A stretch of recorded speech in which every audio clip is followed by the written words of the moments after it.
So we are back in the health tech world with Dr. Alice McGee. So I'm really excited about this particular episode because we will be covering something that is on every doctor's lips, well, most doctors, I should say. How do I get into health tech? But particularly, how do I start consulting in health tech and really kind of dive into that sector and develop yourself as a doctor in that niche, which it's not really that difficult, but the challenge is as doctors, we haven't really been taught or consciously developed that skill set in Yeah. really positioning yourself so you can access some of the best opportunities, which, by the way, I always say, are not advertised. So, how do you find your own opportunities? Because they will always be the best opportunities for you. So, um, having this conversation with me today is Dr. Alice McGee, who has done just that and is consulting in just that. And she has worked with a large range of companies in health tech and pharma and has a wealth of insight into this topic. So, welcome, Alice. How are you Yeah. today? Yeah, I'm great, Abena. Thank you so much for having me. It's great to come on and discuss everything health tech, talk a bit about my journey, and hopefully I can help others by talking about what I've gone through, the kind of pitfalls that I've found, and what ultimately has kind of worked for me and helped me have a bit of a portfolio career as such. Awesome. No, I mean, so let's start from, I say, the beginning. We can't go right from the beginning, but tell me more about why you started delving into health tech in general. Yeah, so for me, I did my F1 year, my F2 year, and I always thought I wanted to specialize in obs and gynae. So I did a full-time position as a clinical fellow for my F3 year. And as I did it, don't get me wrong, I really did enjoy obs and gynae, but it wasn't exactly what I wanted. I kind of felt like I was seeing patients with the same problem again. A lot of kind of patient misinformation, lack of education around certain conditions. And I just felt like I wanted to do something that could reach more patients and help the population more as a whole, in a sense. So actually, what happened was last April, I was on a ski trip last year, and I actually fell coming off the chairlift, landed quite badly, and I tore my Oh ACL and gosh. fractured the top of my tibia. Yeah. So basically, what happened was having that injury and having that break, I'd already been having those thoughts anyway. But then when I had the time off, it actually gave me a new sense of kind of a new perspective in a way. And I really realized, oh gosh, actually, that kind of hospital rota really intense. I felt like I didn't have any creativity. And I just felt like having that time off, I got a new perspective and I really thought about what do I want and what can I do.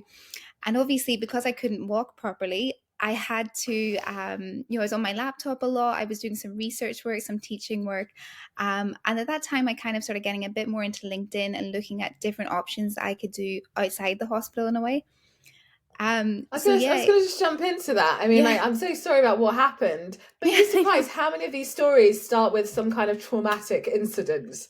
Like, I've spoken Absolutely. to a number of doctors, and a lot of them have, like, either physical or mental, some kind of crisis happened, and then it took them out of their usual day to day. And then they thought, actually, I can do things differently.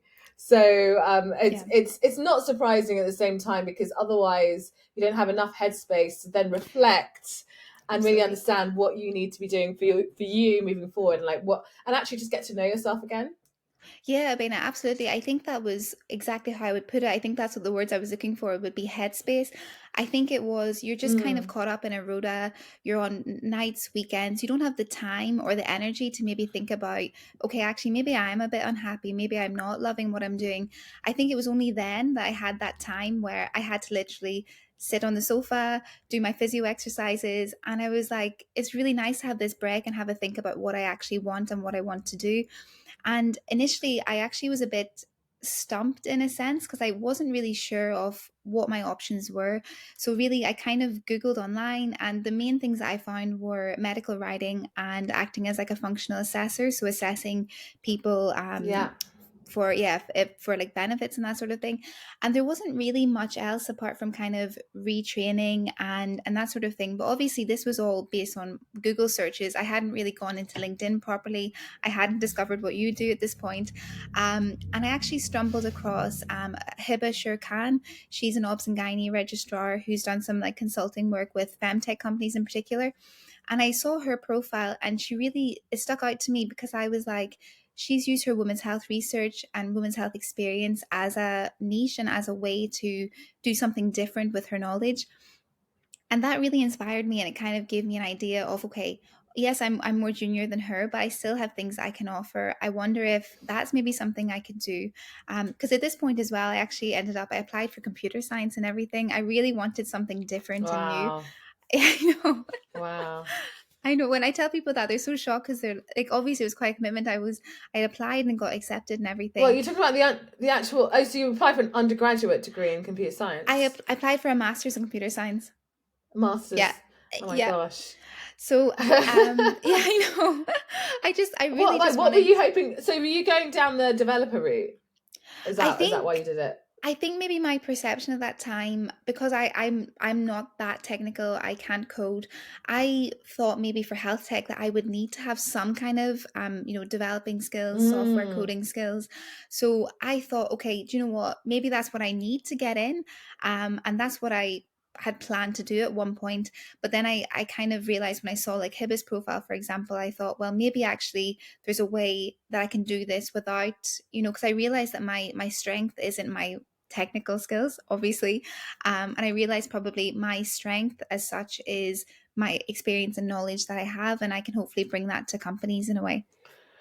Great. So, I mean, you've really hit the nail on the head in the sense that it's really important because most of the time, doctors think I've got to retrain in X and do an extra qualification, etc., to Yeah. be acceptable, or work in the sector. But actually, it's important to leverage your existing skill sets Yeah. and package it. And I like to use the word productize. It's one of my favorite words of the year. That's a good one. Yeah. Productize yourself, um, so that you will be appealing to the right kind of organizations and the health tech companies. So in your example with Hiba, because she was already working in a women's health capacity, that was a very relatively easy into the femtech world, right? Yeah.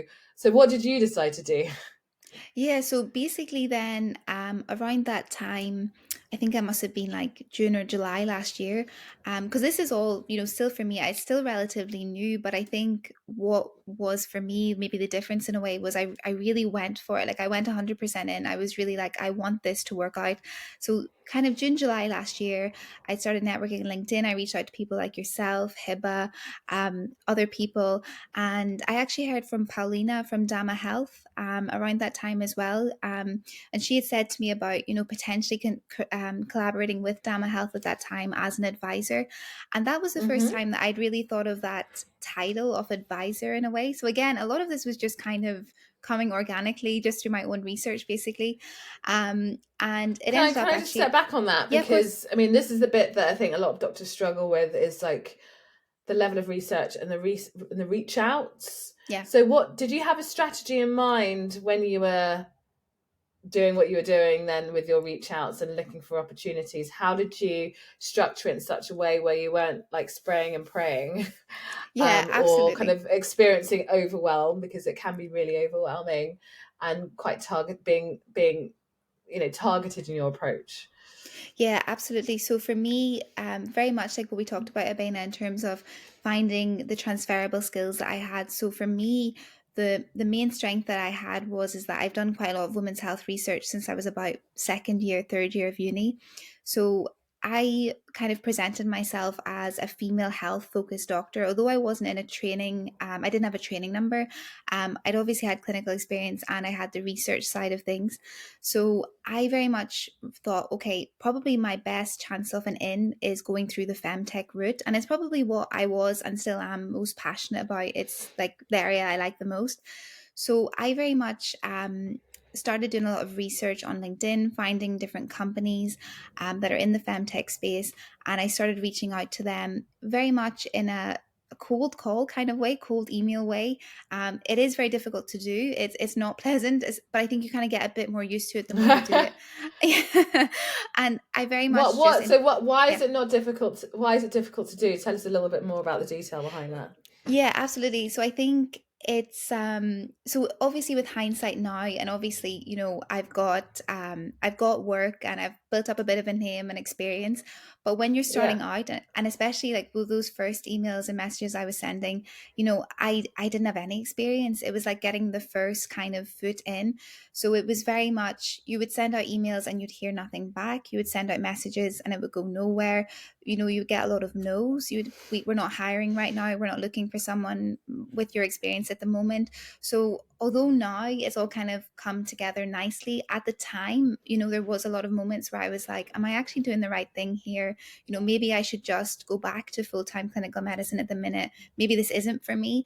But I think because I wanted it so much, I kept going, and I thought, okay, if I keep on, sending out loads of messages, all you need is one to start with to get your foot in the door. So luckily what happened was I reached out to Hoopsy, which is an Australian based startup in eco pregnancy tests in the fertility space. And I reached out to their founder, Lara, and I said to her, I'm a doctor, women's health focused, experience in women's health research. I'd really love to kind of help you with your content, your marketing, and kind of get your name out there a little bit more. I think at that point, they didn't have anyone medical or clinical in their team.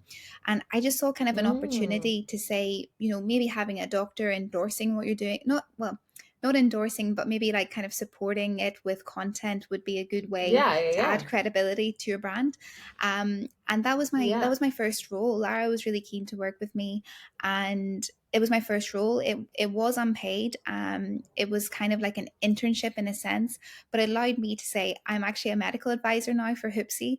So that was my first position, which at the Mm-hmm. time felt like a massive win. Mm-hmm.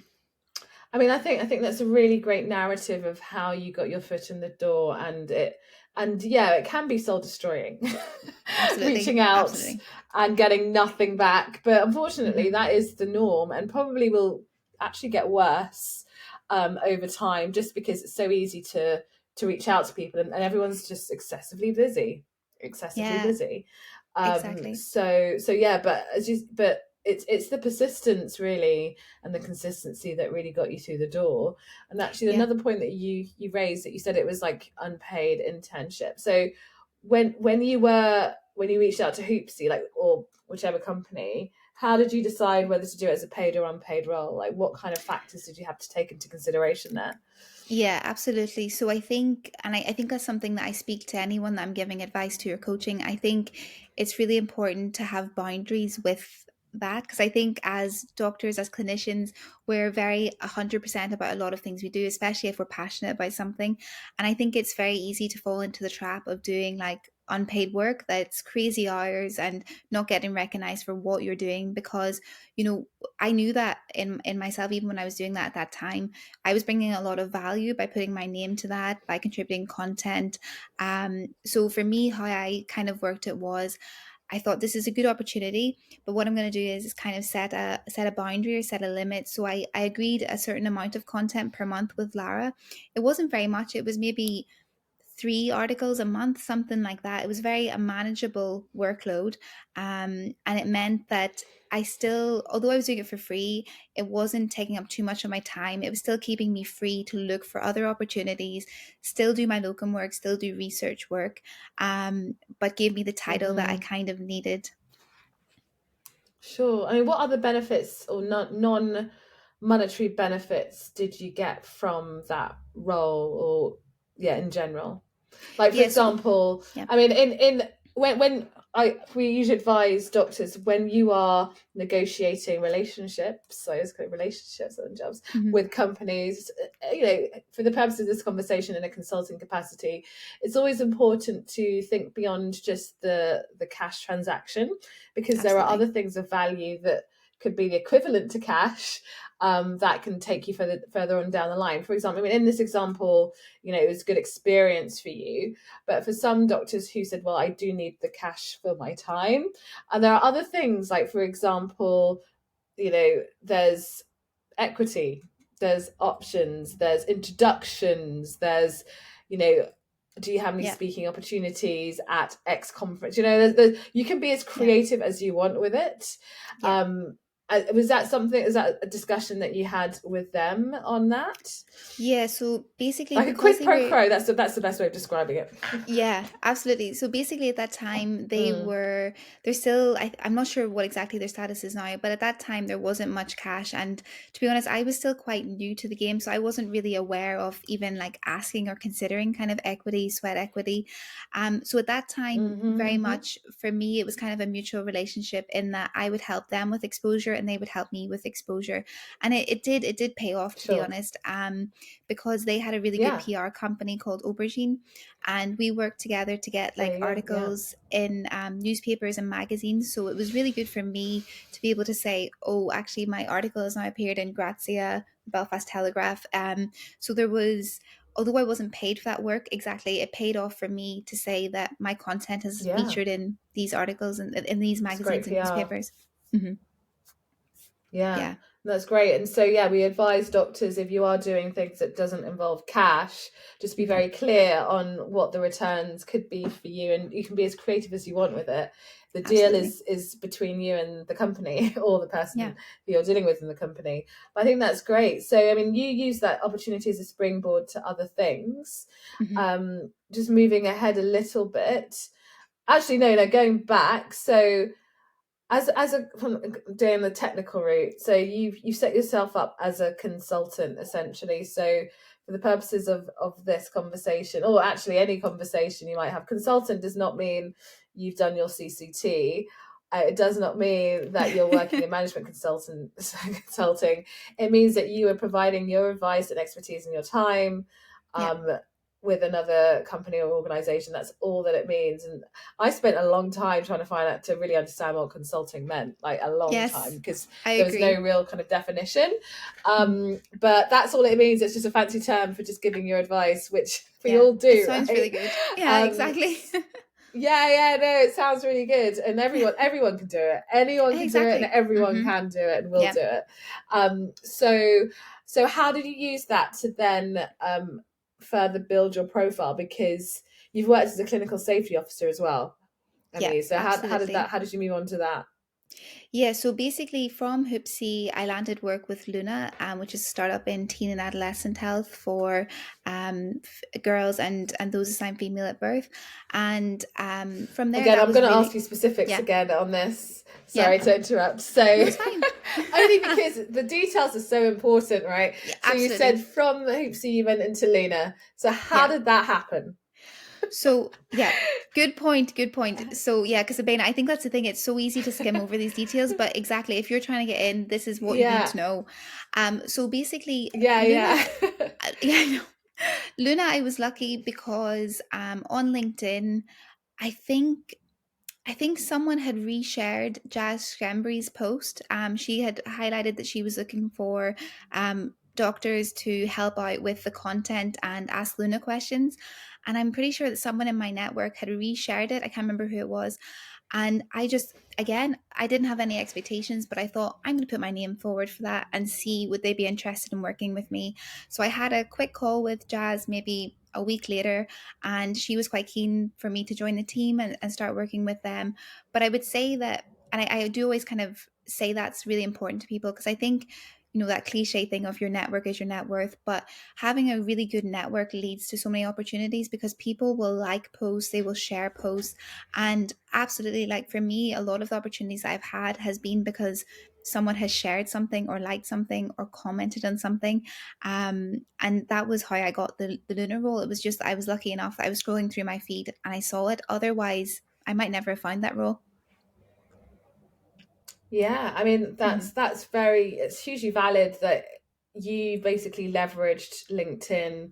You've done Yeah. a lot of, I like to call listening exercises, which is, just seeing what people are saying, seeing what people are commenting on, Yeah. following the right kind of people, engaging with the right kind of threads, and that does lead to opportunities.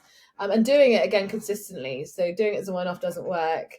And actually, before this podcast, you did mention that when you took a bit of time off, you noticed that the engagement also went down, and and you may have missed out on a few things. But I mean, I think that's a really great narrative on how you manage to use it as a springboard to your next role. Yeah. But yeah, let's tell us, because what does come up quite a lot is, and what a lot of health tech companies do need, especially in their procurement processes, working with public sector organizations like the NHS Yeah. or other organizations, is to have a clinical safety officer. So could you tell us a bit more about what is that and why is it important? Yeah, And what does that absolutely. involve? Yeah, absolutely. So again, for me, I trained as clinical safety officer only earlier this year. So it was March this year that I did the training with NHS Digital.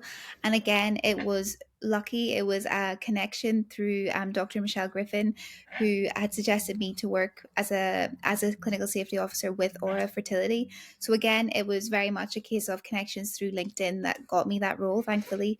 And basically, what a clinical safety officer is you still have to be a clinician to do it. So you still have to have your GMC registration. So you can be a doctor, nurse, physio.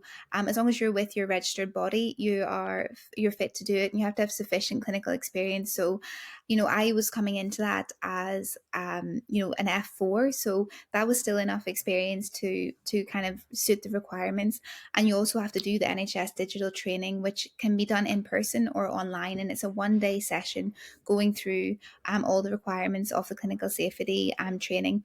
And basically, the clinical safety officer can come in and support a startup or company that's trying to get the credibility and also to get into the NHS or working with private healthcare providers.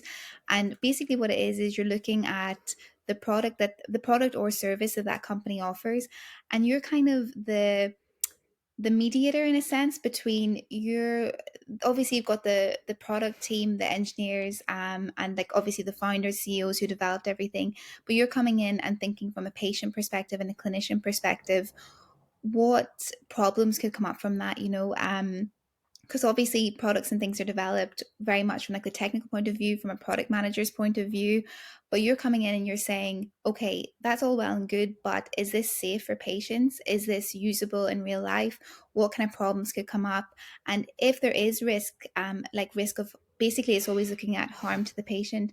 If there is risk of harm to the patient, what can we do? What kind of controls can we put in place to make sure that that harm is minimized or completely removed altogether? Mm. And so, I mean, I think this role is essential. Mhm. Um, how can you differentiate between, say, a physio doing this role and a doctor doing this role? Yeah, absolutely. So I think it's very dependent on the startup that you're working with, for example. So for Aura Fertility, it was really helpful to have a doctor or, yeah, probably a doctor or a nurse, maybe even like a nurse who is more specialized in fertility, for example. But I think it was important in this aspect to have someone who understood about the consultations between patients and doctors in the fertility space, the kind of problems that could come up for patients who are going through fertility treatment, and the kind of support and issues that could come through using the Aura fertility service, and like the chatbot and everything that was part of that. I think, for example, if it was a physio who was training as a CSO, it probably maybe a different kind of startup would be more useful. So something that's more, physio or musculoskeletal focused, for example. So I think it's all about playing to Mm-hmm. your strengths and where you have more expertise in a way. Mm-hmm. And do you find that the appetite amongst health tech companies are to go for a doctor over a non-doctor, or does it just depend on what they're looking for, Yeah. what they're willing to pay for, more Yeah. more specifically? No, I get that. I think it really depends, Abena, on probably the company and what they're Mm. looking for. Most of the CSOs I know are either doctors or nurses. So I'm not sure if I actually know someone who's a physio who can do it, but they're definitely, I know mostly doctors and nurses who do it, and there are like consulting groups that provide a CSO service. So there's like Kaleidoscope, Safe Hand, and they have a lot of Mm. nurses and doctors that companies could directly hire through them. And then obviously you get maybe someone like myself who's more independent and you would hire on an individual basis. So definitely companies can go to those kind of groups like Safe Hand, Kaleidoscope, and get one of their members of staff who may be a nurse or a doctor, to help with their company and help Mm. get them into the NHS.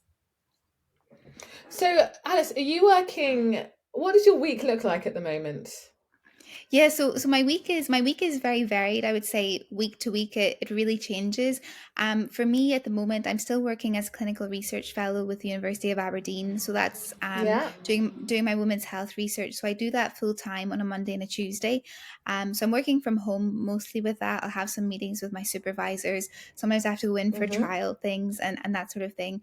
But I really enjoy still having those 2 days to kind of keep doing the research that I've been doing for a while. Mm-hmm. And then the rest of my week, Wednesday, Thursday, Friday, it really varies. So at the minute, I'm still doing consulting calls. So working with new clients. So, pitching my services to them, seeing how we can work together, how I can support them.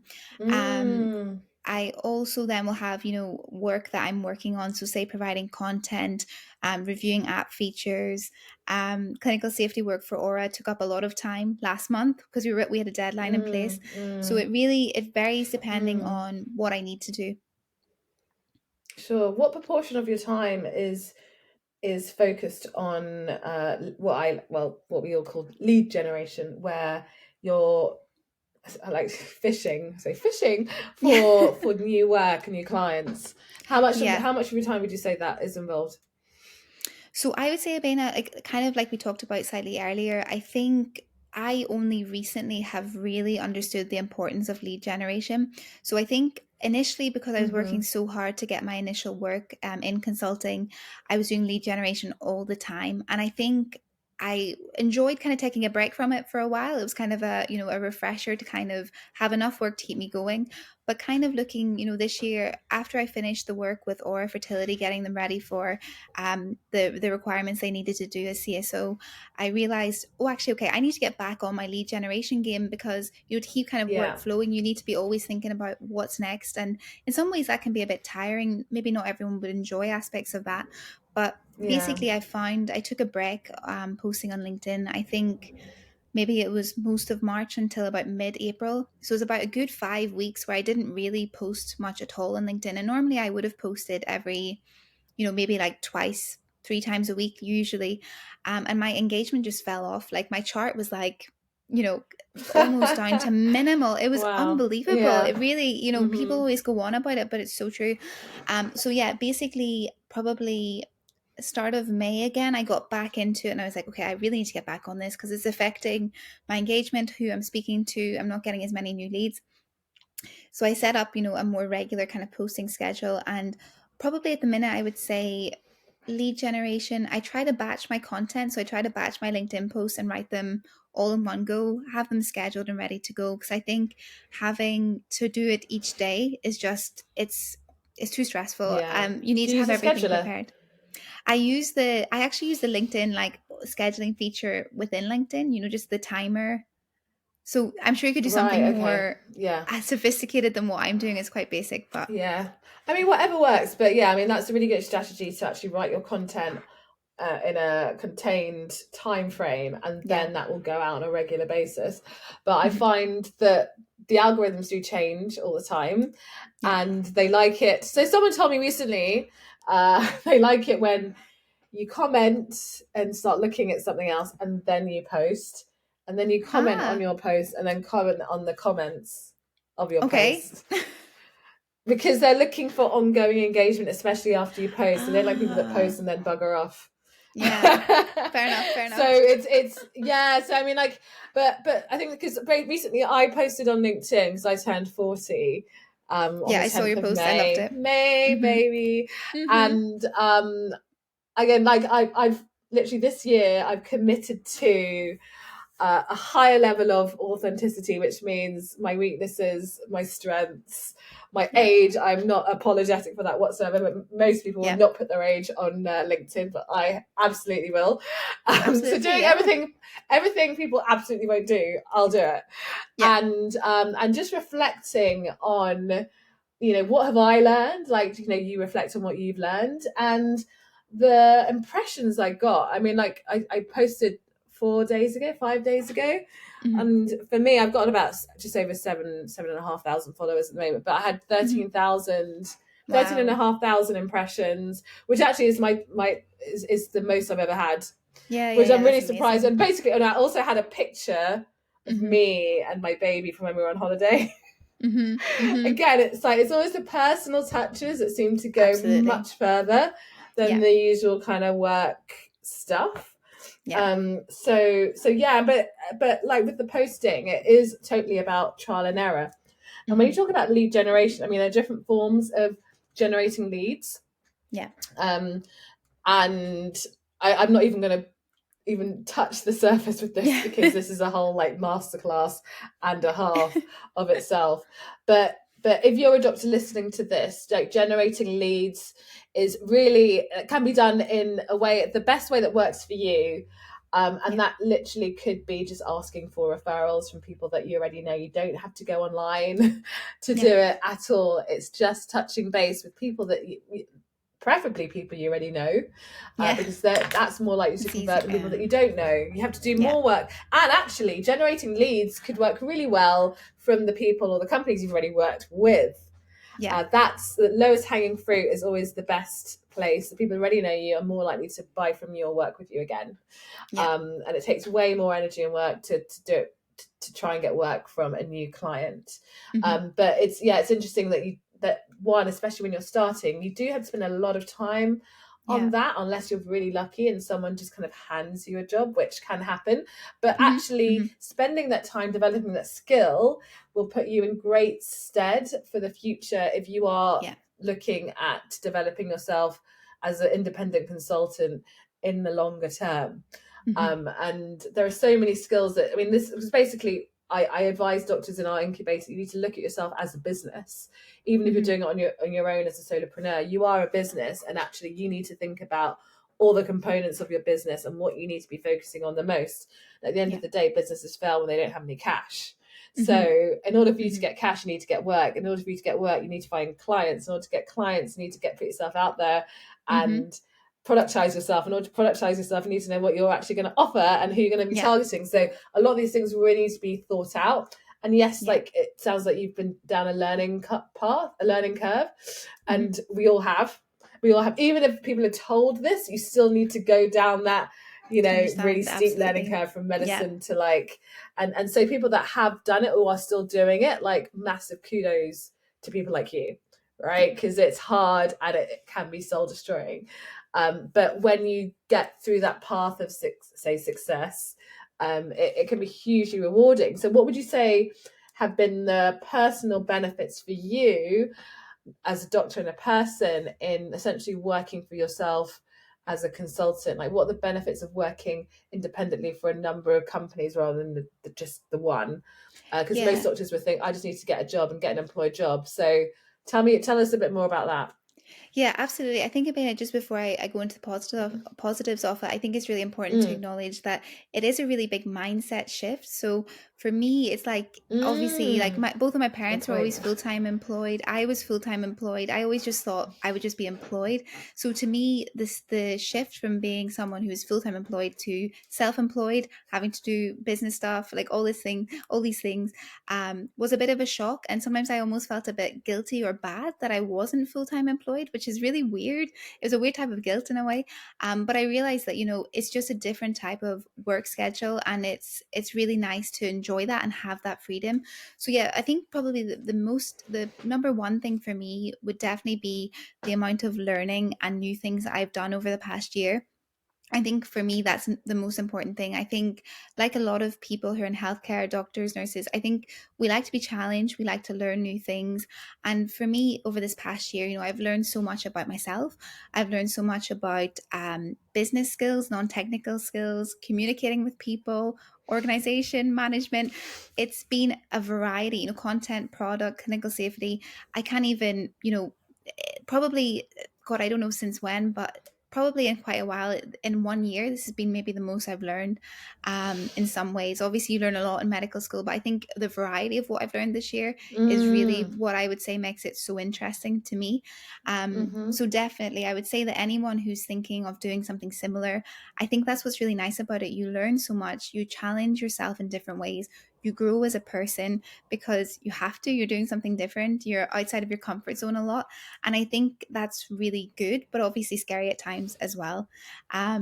And I think additionally, having autonomy and a bit of freedom and a break, because I was very, I went straight through school, straight through uni, into F1, F2, F3. And I think, like kind of like how we talked about with that accident at the skiing, I think it was the first time, in my 20s that I had a bit of time to say, okay, who am I now? What do I want? Because when we apply for medicine, when we apply for these courses we do, we're young, we're only maybe 16, 17. So I think having a regroup with myself and thinking about, okay, what do I want my life to look like, I think having that and having that autonomy again has been really, really nice and really rewarding. Thank you so much for sharing that. And I think I completely echo what you said. For me, I left the NHS. I say completely. It wasn't actually completely, as in I stopped being employed by the NHS, but I still did work for them, but as a self-employed. But moving away from it and becoming self-employed, I noticed the difference. Yeah, the autonomy was huge, and actually just so freeing, where you could just take time off whenever you wanted. You could work as much or as little as you wanted, go on holiday whenever you wanted, just not having to ask anyone else but yourself as to when you want to work or not. You can also decide how much you get paid, right? Yeah, and that's actually harder than it sounds, right? Like being able to negotiate what you think your value is and clarify that. And also, I'm not sure we touched upon this, the benefits of actually consulting, where you're working with a number of different companies, is that you get to learn across the board in a more broader perspective, so that actually when you go to another company saying, hey, I've got all this experience and I've seen a whole range of different companies do it differently, and based on my experience I would recommend this for you, I mean, that's hugely invaluable, because a lot of these companies, they only know what their company's doing. They don't know what they don't know the benefits and the risks that other companies, and the mistakes, or they don't have the learning that other companies have had from the mistakes that they've made. And so bringing in an external consultant could be of huge value. Obviously confidentiality applies, but it's the learnings that's really, really important in that case. And I find it really interesting when you get to kind of leapfrog into different companies and just lift beneath the surface, and it's just kind of chaos most of the time, isn't it? And being able to really add value to how they work. So like for doctors who are looking, actually no, I was going to go back, I'm going to go cycle back a little bit, just talking about the employee versus self-employed piece just briefly. So you may be aware, we are running our Doctors in Industry Incubator, which is a 12-month flexible program to help doctors get into industry faster. And a lot of it is kind of like the equivalent of a mini MBA, but specifically for doctors who are looking to work in industry. And part of that is ensuring that they understand and know how to set themselves up as an independent contractor, advisor, consultant, because we want doctors to make sure they have their options. We see a lot of doctors who are just relying on getting an employed job because they feel that is the more secure way of getting out or whatever. But ironically, it's not necessarily secure. It depends on how you perceive it. But being a consultant means that you can determine a lot of things. You have control over a lot of things, and you can create things from scratch. Whereas if you're literally with only one company, they could let go of you at any time. Absolutely. Realistically. And then you are reliant on someone else or another company and getting the right job for you, and maybe having to take a pay cut, etc., etc. Also, as a consultant, you can charge what you want. You can work as much as you want, and that there is that flexibility and freedom. But I think the concern is, it's got to be backed by being very clear as to how you set yourself up as a consultant, so you don't end up getting burnt out, because it's very easy to do that as a consultant. Absolutely. I have to say, very easy to do that. But you also get paid your market worth. And one of the things that we really subscribe behind, especially if you are a solopreneur and you're working on your own, especially as a doctor, is premium pricing. I don't know if you know much about the whole premium pricing values-based model, where in many cases you'll see a contractor will say, well, I'll get paid by the hour and this is my hourly rate, which is fine, but it only gets you so far. And realistically, you're not going to be working full time for these companies, and actually be doing a lot more behind the scenes. So what we usually advise is look at the value, that the transformational value that you're offering the company, and then put a figure on it according to how much you think you're going to work and how much money you want. Yeah, Essentially, absolutely. it's Yeah. a lot. In some ways, it's a lot simpler than it sounds. It has to have a lot of thought put into it, and you also have to pick a figure that aligns with what the company also feels like they will get a return on investment on. Yeah. There's lots. I mean, this is, and again, this is a whole other piece. But these are things that you would probably be thinking about if you are setting yourself up as a consultant. Like, what thoughts do you have on that, Alice? Yeah, absolutely, Abena. So I think actually that's really interesting because it's only now that I've had a bit more experience that I realize, the value in premium pricing and, looking at like having retainers with companies as well. Because I think, especially when I Mm-hmm. started out, especially when I started with Luna, for example, because that was my first paid role, it was very much I just worked on an hourly rate, and obviously as I got a bit more experience, my hourly rate went up. But I think definitely there's a lot of problems with that in a sense because your cash flow and your payment very much varies per month depending on how much work you're actually doing. So I completely agree with you. I think you end up doing a lot of work that's not chargeable in a way, like, for example, emails, meetings sometimes can be, it depends how, formal, informal they are, but you do a lot of behind the scenes. You maybe support them through LinkedIn, you're posting about them, they're using your name in a way. So yeah, I agree. I think premium pricing is really really good. It's something I'm developing myself at the moment, as to how to pitch myself.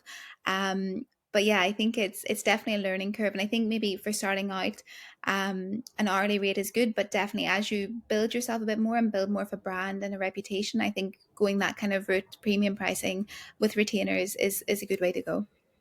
Yeah, no, that's interesting, because I would say start off with premium pricing. Don't Yeah. start off with hourly Oh, fair rates, enough. Yeah, because yeah, yeah. a part of that is sustainability piece. So as we know, a lot of doctors are moving because they're burnt out, and there's a Yeah. huge well-being issue, like a huge well-being factor behind them wanting to move. And Yeah. so what we don't want is them to end up in the same situation they were, in the move before they moved. And again, like, the strategy is take time off, really, really think about your offering for companies. But I would say always from the get-go, start off with premium pricing, because you don't want to be working full time either. So I say full time, like 5 days a week. My philosophy Yeah. is I'm always working towards a 3 to 4 day week maximum. Yeah. That's just me. And at least a third of that for me should be free, unscheduled time. So, but this is this is for well-being. Yeah, no, We talked absolutely. about headspace earlier. It's still an important part of how you structure your week. So if you're Yeah. listening to this, how can you mitigate stress and burnout whilst you're working for yourself? Because entrepreneurs, solopreneurs, it's just too easy to get to Yeah. that point. But And yeah, so before we round up, oh, sorry, go on. no, I was just gonna say, Bena, yeah, actually, I think, yeah, I'm gonna backtrack on my advice about that. I think you're right. Actually, I think That's okay. because no, but I think no, you're We have definitely different right. Because I perspectives. We have different yeah, perspectives. but I think kind of now, it's been hard for probably to start with that would be better because I think now for me it's hard to kind of shift out of the mindset of an hourly rate. So yeah, I think actually, yeah, I'm gonna backtrack and say go premium pricing from the start. Yeah, go with that. Take a Baina's advice on that one, not mine. I mean, different things work for different Yeah, people. yeah, I think it's important to know what your options are. And there are a absolutely. billion and one ways to price yourself. But I would always say 100% go for premium pricing. But in order for that to work, you need to be very, very clear on what you're offering the Yeah. company that you're working for. And then that is of value to them. And then it's Mhm. clear what the investment is for them, that they can make a great return from it. That's the best way. And again, that's something that we talk about in the doctors and industry incubator. It's an Mhm. art, I have to say. It's Yes. not just it's an art, and it takes work, and a lot of it, as you said, mindset shifts, and confidence Yeah. translates to success, and lots and lots of trial and errors translates to Mhm. success in this. Absolutely. So before we round up, do you have any other tips for doctors who are looking to go down the consulting route in health tech in particular? Yeah, absolutely. So I think In general, we've already kind of touched on this, but I think, use your LinkedIn, establish a network, establish a brand and a reputation, start getting yourself out there, find what you're interested in and what naturally comes to you in terms of posting, but get your name out there as a key opinion leader, a thought leader on a specific topic that you're passionate about, be it a certain specialty of medicine, be it AI, ML, whatever it is. And I think, yeah, just, stick at it, keep going. It is tough, but I think having the freedom and the skills that you'll develop will be worth it when you start to establish yourself a bit more. And yeah, always kind of look at how you can develop yourself. Is there any courses you can do, anything you can do to help yourself, like the incubator, for example? And yeah, I think that's what I would say is just look at what you have already. How can you transfer that into health tech and keep going and putting yourself out there? Brilliant. Thank you so much for that. And actually, one of the points I was going to ask you based on your experience. So health tech is, I always say health tech is health.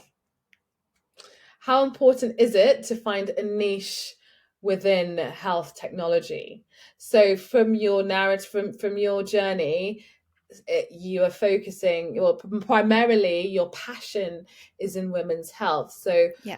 how beneficial have you found it to say, and to kind of put your marker in the sand and say, I'm a women's health expert rather than I'm a health tech expert? Like, I'd love to hear your insights on that.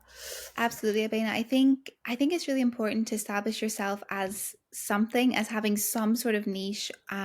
Because to me, that was definitely and still is my unique selling point. I think you have to establish yourself something, because if I was just to say I'm a health tech consultant, it's very broad, it's very generic. It means I could work for almost anyone, which obviously isn't a bad thing. It means that you do have a lot of potential leads.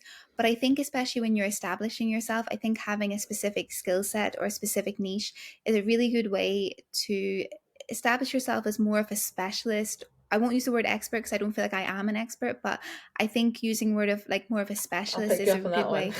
Yeah, I think having a specialism is a good way to get started and establish yourself, and it really helped me get a lot of work in the femtech space.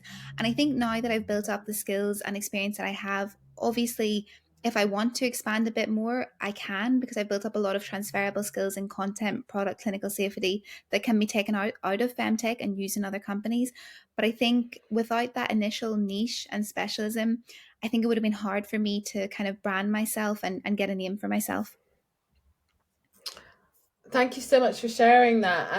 And I think, again, like you've just illustrated the importance of the niche there, but I wanted to pick you up about the word expert. So in practice, expert equals consultant equals advisor. It's the same thing. Yeah. I don't know if you've noticed that. So, because I came from medicine thinking, oh my Yeah. God, I can't possibly say I'm this or that, or I know more than. But the reality is, if you're working with a company and they're contracting you because of your skills and your knowledge in a certain area, you are the expert. Mm-hmm.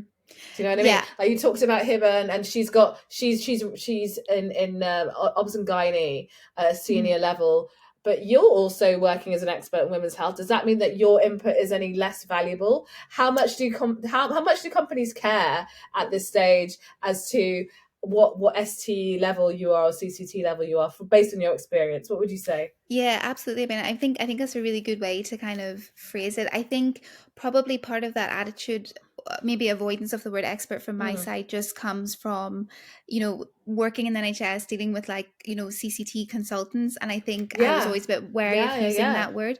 But I completely agree with you. I think, for example, there's roles that are advertised now that in some ways I would be more likely to get over someone who was an NHS consultant, in the sense that I have health tech experience and expertise. Whereas Mm-hmm. they're Mm-hmm. probably very good as like a subject matter expert, but they don't actually have the practical, kind Mm. of direct experience. So yeah, I absolutely agree with you. I guess maybe I should get a bit more comfortable with using that word.